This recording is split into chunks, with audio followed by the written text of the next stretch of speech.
సహాయ నిరాకరణ ఉద్యమం, 1930 ఉప్పు సత్యాగ్రహం, 1942 క్విట్ ఇండియా మూమెంట్, 1947 ఆగస్ట్ 15 మనకు స్వాతంత్రం వచ్చింది.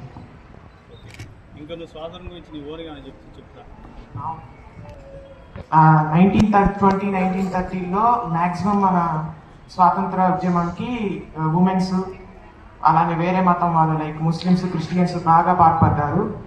అప్పట్లో మహాత్మా గాంధీ, నేషనల్ కాంగ్రెస్ వీళ్ళందరూ కలిసి సహాయ నిరాకరణ ఉద్యమం, ఉప్పు సత్యాగ్రహం ఇవన్నీ చేసి మనకి స్వాతంత్రం తేవడానికి మంచి పునాది వేశారు.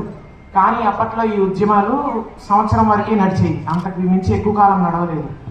ఎందుకంటే ఈ బ్రిటిష్ వాళ్ళు ఏం చేసేవాళ్ళు, అరెస్ట్ చేసేవాళ్ళు లేదా వాళ్ళని కనపడకుండా చేసేవాళ్ళు, జైల్లో పెట్టేసి శిక్షించేవాళ్ళు.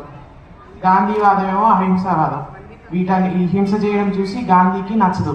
ఇంకా తర్వాత సంవత్సరంలోగా దాన్ని ఆపేస్తారు. అలానే నేషనల్ కాంగ్రెస్ వాళ్ళకి ఇలా 2-3 సార్లు చేయడం వల్ల వాళ్ళకి ఇంకా గాంధీ మీద నమ్మకం పోయింది. లాస్ట్కి 1942లో క్విట్ ఇండియా